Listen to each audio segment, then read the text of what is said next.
Hey everybody, what's up? Jess here, LJM Farms, and we are looking at a Kuhn hay mower. This is a 700 GMD, or GMD 700, however you say it, G2 HD. But a lot of these models are very similar. I believe the 7 and the 8 are going to be the same parts, and maybe even the 6, I'm not sure. But if you're familiar with the Kuhn mowers, then you probably know exactly what I've got going on here. And it's to do with this pivot on, I call it the front side, but it's the side that doesn't have the shaft coming through it. The other side has a shaft coming through it, and that is what's being driven by your belt and ultimately powers this gearbox. So this is a side without the shaft coming through it, and what happens is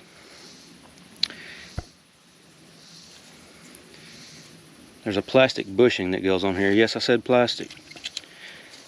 And obviously that's going to wear out over time, as you can see happen here. And that's not good, because if you don't catch it in time, what happens is the shaft wears right here, as you can see. I don't know how bad you can see that, or how good you can see it, but that's no good. That's pretty much wore out. There's going to be slack in this and slop, even if I put a new one of these on here.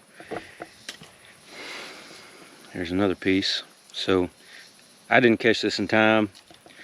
I know guys that have these mowers that replace this every year. I'm not really interested in doing that, so there's another solution I know some guys are doing, and that's the route I went, and that's what I want to show you today. Unfortunately, I'm going to have to replace this. I've got a new one, so I'm going to put a new one on here. I wish I'd have known that before I took all this apart, and I would have been able to tilt this up and actually drain the gear oil out before I took all this apart. So now I'm gonna have to take this off, and there's oil gonna come out of it. There's a drain here. I might be able to get some of it out of there, but there's still gonna be quite a bit come out of this cover when I take it off. I do have a new cover, but that's not what I want to show you. What I want to show you is how I'm not gonna have to worry about this plastic bushing ever again. Alright, so here is the new cover. I promise you, you don't want to have to buy one of these on a regular basis. They're not cheap. Which leads me to the next thing, and that's the solution. So instead of replacing that plastic every year, what we have here is a bronze bushing to take place of that plastic one. Now, I don't know that you can buy these. I looked. So what I ended up having to do was have one made. Now I got a buddy that's a machinist, and so I don't know really what it would cost if you had to go to the local machine shop and have this made. I'm guessing it's probably not going to be any more than having to buy that thing right there. I promise you. I priced it at the local green dealership, which is a distributor for these Kuhn parts, and $300. Now I don't know if that was including shipping or not. If it wasn't, well, I doubt it was including shipping, but $300, and then whatever shipping would have been, it would have been extra. So surely you can have this bushing made for around that or less, but you'll never have to hopefully worry about this again. And you can see he did put a grease circle on here for me, so I now have a greasable bushing, and I think that problem's going to be solved. So I'm going to work on getting this on here. Well, first you got to get the old one off, get the new cover, get the old cover off, get this new gearbox end cover on, and then we will stick this on here and we'll take a look at it and see how it works, see how it looks. So this should just slide on here like so, and it does. So probably a thousandth or a couple thousandths of clearance there, so we should be good.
Well, all right, it's put back together.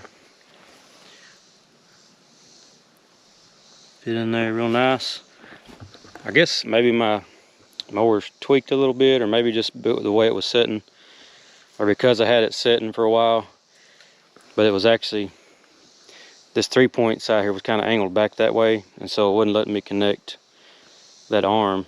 It wasn't lining up just right, so I had to get a chain come along and put on this lift pin here, wrap it back around to that tarp, the cover arm, and then start ratcheting it together, and that kind of brought these two back in line with each other, and I was able to get those bolts started. And that was really the only issue I had. The other thing was the cover. When I was putting it back on, I didn't realize that I had tension on my belt still, and so it wasn't letting me slide that cover on that bearing. But once I loosened off the tension on those belts, that cover just slid right on, and I went ahead and zipped those bolts down. So we're good there. So yeah, hopefully that's the last time I will have to do that. The grease zerk, I can't reach it with, let's see if you can see it. Right there. Now, obviously I can't reach it with the mower in the park position, but once I raise it up, I'll be able to reach it. And most of the maintenance is done in that position anyway. Draining the gearbox and draining the cutter bar oil and refilling all has to be done in the vertical position, so not a big deal. Let's see, I think that's it. I do need to fill my gearbox back full of oil, so yeah, I'll oil that, and next time I get this hooked up, probably here in a few days, get that oiled, get that bushing greased, and we should be good to go. Put my cover back on, my belts, and get those tightened back up. So yeah, that's it. Just wanted to kind of show you how I'm resolving this plastic bushing problem. I don't know why it's plastic. I'm assuming because these things get dirty and nasty and dust, dirt flying everywhere. And I'm assuming they was trying to eliminate any grease points. And really there's not any grease points on here at all. So I guess by using that plastic bearing, that eliminates a grease point. But also that is a weak point. So if you don't catch it fast enough, you will run that shaft like I did and wear it too much.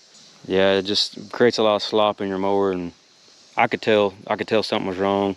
Even this arm right here would get hung up, and I would forget about it to look, to watch, and I would get on the end of a row or a headland or something and lift my mower up, and this arm would be stuck up. So I would actually raise just my deal up, my cutter bar back like it was going vertical, and so I'm thinking getting that fixed will, help that out. Just keep stuff from binding, keep everything lined up the way it should be. So, kind of check into one of those bronze bushings, having one made. Like I said, it's not hard to make for a machinist. It's just a shouldered bushing. I mean, there's really nothing to it, but just got to get the, the measurements right, and they'll do that. If you can take that bar, this arm, this piece right here to them, and then depending on your gearbox cover, if it's good, then you might have to take it off and take it to them. That way they can mic everything up and get the exact measurements of how they need to do that bushing. But I went with a new gearbox, so that was, that's kind of a new dimension, or what am I trying to say? It wasn't worn out. If you got a used cutter and you've been using, and you got some wear on it, then basically that bushing is going to have to be custom made to how the wear is in your cutter. Anyhow, I think you get what I'm trying to say, but I'm going to end this video here. Hopefully you enjoyed it, got something out of it. Hopefully gave you an idea, maybe a permanent fix, hopefully a permanent fix. And thank y'all for sticking around and watching. God bless, and we'll see you on the next one.